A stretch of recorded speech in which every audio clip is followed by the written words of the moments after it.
Heather Stone, Executive Editor of the Habitat Group. We publish Assisted Housing Management Insider.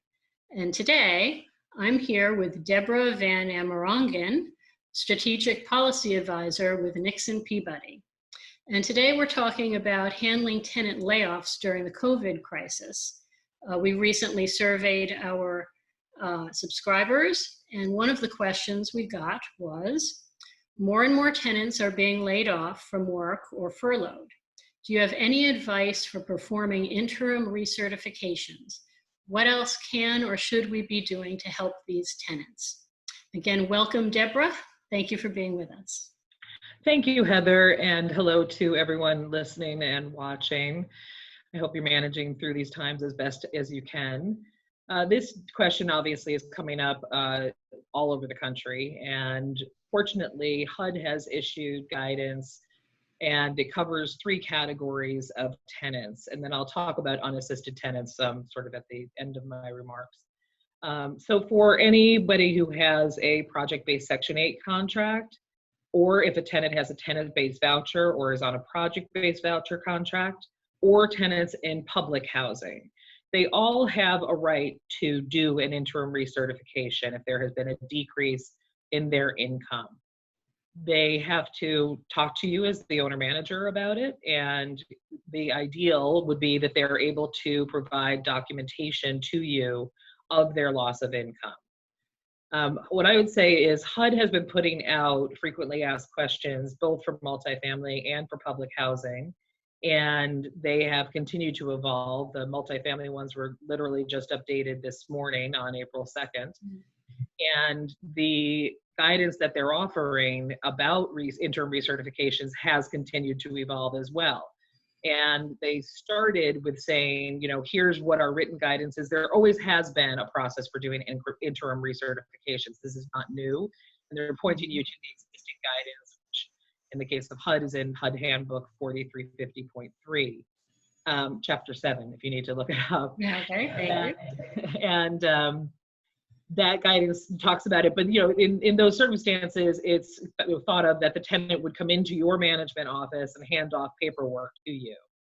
HUD is obviously cognizant of the fact that some property management offices are closed, or people are only working very shortened hours.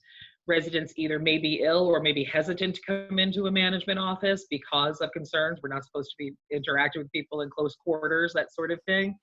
So they have issued additional guidance about the ability to accept documents electronically, which if a resident has it electronically, just forward it by email, obviously that's not a problem. The question becomes, what if it is in paper, and most residents wouldn't have access to a scanner in their own apartment or something. So that's when it really gets challenging. We have had some clients who have done something like set up a Dropbox on site, drop off things, and then someone from management goes and picks it up, you know, presumably wearing gloves and other protective equipment, and sanitizes it before opening it. So with those precautions, there's certainly ways to get documents from one person to another without having them be in the same room. But I would say that that documentation is still a requirement, and a resident can't just come in and say, I've lost my job, I've lost my hours have been cut, I've lost my income. They must be able to provide documentation at some point. And the latest guidance from HUD actually goes a bit further and talks about the ability to do some of this with paperwork being provided after the fact. And so, signature as well? Yes, and that's the other thing. In the past, again, anybody who's done any type of initial certification or annual renewal or an interim, live wet ink signatures are typically required. HUD is waiving that and allowing, they talk about electronic signature. Again, I think it presents the same problem as the issues about getting paperwork to a management office. So it could be dealt with in the same way. But they are also allowing those wet ink signatures to be provided after the fact. My best recommendation is whatever you're doing, you know, try to document it as best you can in the tenant files. And again, to the extent that you have any ability to get documentation from a resident, whether it be electronically or through some sort of, they can mail things to you too. The U.S. Postal Service is still working. So as long as you can get something and put it in the file. Couple other things I would note that the loss of income is supposed to be for more than a month according to the existing HUD guidance. I think that it is going to, no one wants us to sit around and wait and continue to charge tenants more in their tenant payment than what they are able to pay. So the newest guidance coming out from HUD, although it doesn't overrule that handbook provision that talks about loss of income of more than a month, it does say we encourage owners and agents to process these as quickly as possible. And if it does take time to have that documentation, the adjustment in the tenant paid portion can be retroactive to the date of the loss of income.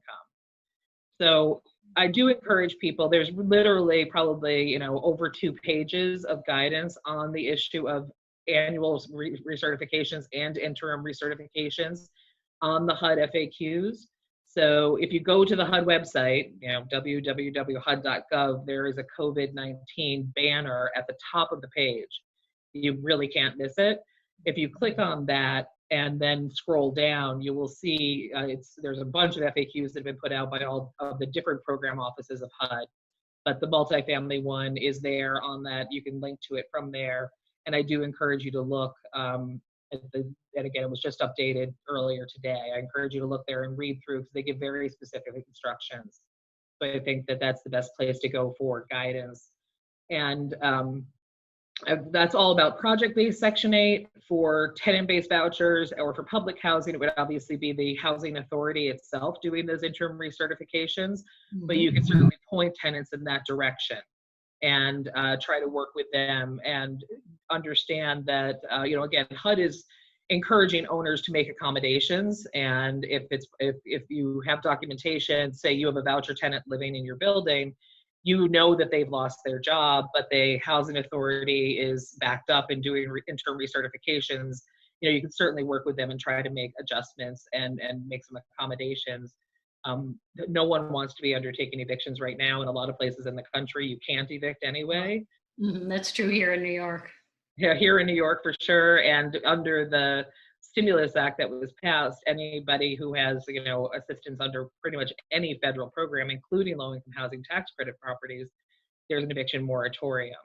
So obviously it's in everyone's interest to try to work out something so that they can maximize the amount of subsidy that they're getting and have an appropriate amount of their payment related to 30% of their current income.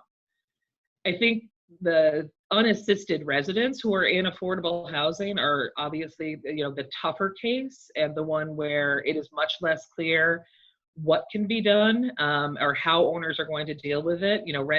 Rent bills continue to be due. And while there's an eviction moratorium, it doesn't mean that the rent doesn't continue to accrue.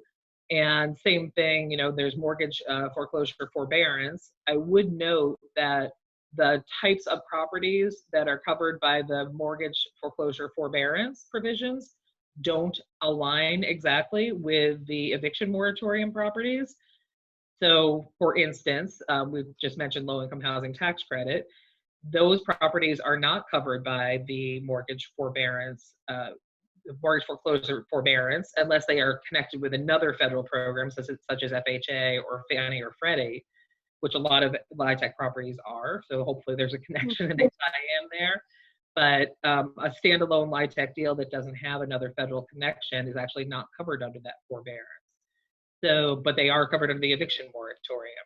So you really need to read through the guidance on these things. And I think the overarching message for unassisted residents is try to make an accommodation. You're most likely not going to be able to evict that resident anyway. And hopefully they're able to contribute something toward their rental payment. Okay, well, thank you so much, Deborah. That was a lot of information, and I ask our subscribers and our viewers to please send me any questions that we can ask our experts and our editors here. You can reach me at hstone@thehabitatgroup.com. And thank you all for watching, and thank you again, Deborah, for all that great information. Thank you, Heather. Good luck, everyone. Thank you.